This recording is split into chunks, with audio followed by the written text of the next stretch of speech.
Oh shit, here we go again.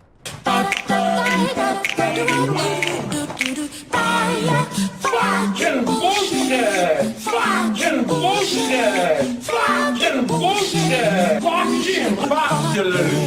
Fucking bullshit! Fucking bullshit! Fucking bullshit! Son of a bitch! Bullshit, Hulk Hogan!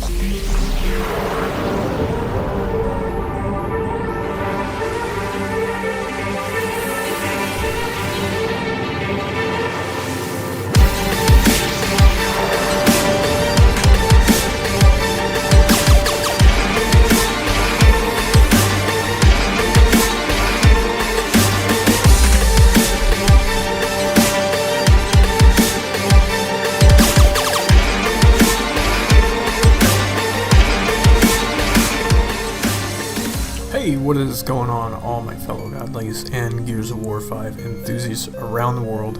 I'm Vance, bringing you another episode of the Gears of War 5 God Build series. And as you could tell by the intro of this video, I am fed up of the daily challenge today.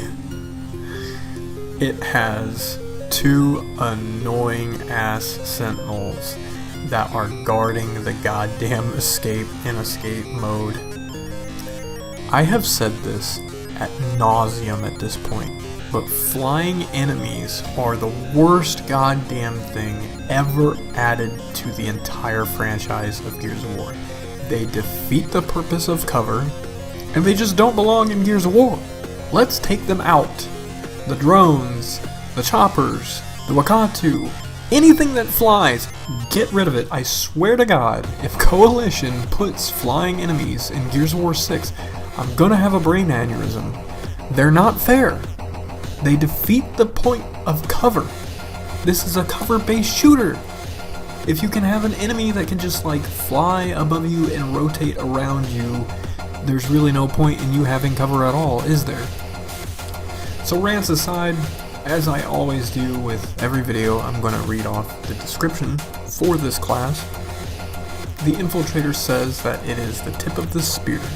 The Infiltrator stays close to the enemy and wreaks havoc with shotguns and stealth. So I want to talk a little bit about this, specifically for Horde, because this class is completely outshined by specialized classes like demolitions, tacticians, gunners, and even at close range, it's outdone by a lot of the melee classes like Blade Master, Slugger, Striker, and Protector. So I'm not going to recommend that you use this for Horde. I mean, don't get me wrong, Infiltrator does definitely have his place in Horde. But the problem is you have to be so close.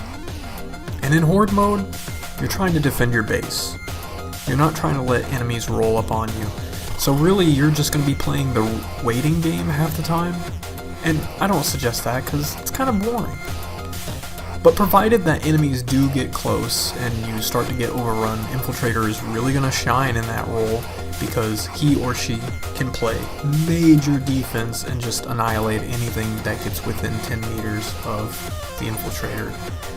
Even bosses are going to get pretty shredded by your shotgun. But again, a melee class could do this a lot more effectively. The Striker has the Breaker Mace, which is explosive and can put a really huge amount of damage on enemies in a small amount of time. Breaker Mace can be restored completely with full health via the ammo boxes, whereas your shotgun's only good for 32 shots unless you mod towards more ammunition, which is just senseless. So because I won't recommend Infiltrator for Horde, I'm only going to be showing gameplay footage of it in escape mode, and that is where this class shines and excels above anyone else. This is one of the tankiest classes in the game when it comes to escape, and this is a brilliant class to start leveling if you are starting out in escape. Let's hope that this information translates on over into Gears of War 6, because it's probably pretty late in the game for anybody to be jumping on to Gears of War 5 for the first time. But again, I digress. Infiltrator is an amazing place to start with. So I'm going to be covering the build now, and just be aware of the fact that this build is the exact same for Horde and Escape. You don't need to see two builds, it's the exact same. So let's discuss this. So for the first mod in my sequence, I am using the Blood Resonance. Bleeding enemies take 150% more shotgun damage. I can't be any more blunt and clear about why we're using this mod. You're going to be giving enemies 150% more damage, and I haven't even maxed this mod out yet, so the percentage gets even crazier after you max it out. The next mod in my sequence is Laceration. Shotgun hits within 5 meters cause bleeding for 110% damage. These two mods already pair very, very nicely for a mega amount of damage output. You're not going to go wrong with these two. So for the custom Nasher, 30% increased damage and active effects. Again, this is an absurd amount of DPS potential. You're really going to be cranking out those shots within the 10-meter radius. So Reaper is the next mod in my sequence. Shotgun kills give 50% stim.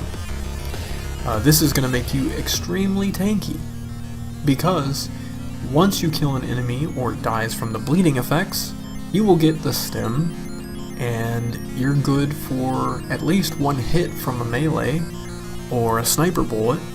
Things that would normally put you down in one shot, they're not going to, because you have stim. So they'll pop your stim before they do anything else, and if you can get close, you'll just refresh it.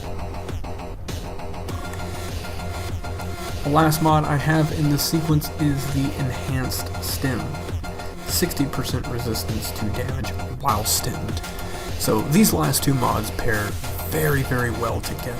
Not only are you going to be receiving stim from getting shotgun kills, but the stim is also going to be stronger, meaning that you can take a bigger hit.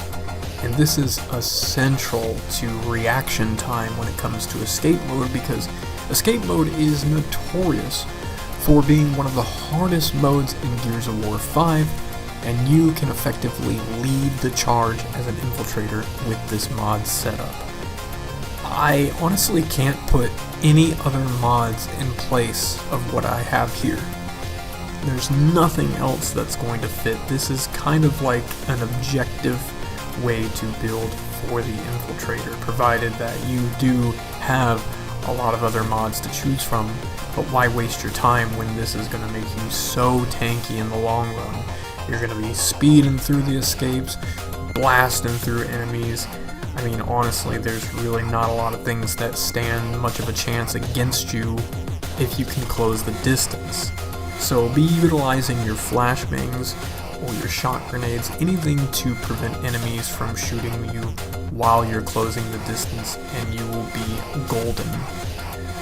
So if this video has helped you and you've learned something from it, it always helps if you smash that like button, comment, share, subscribe, and as always, you can't advance without Vance. Peace.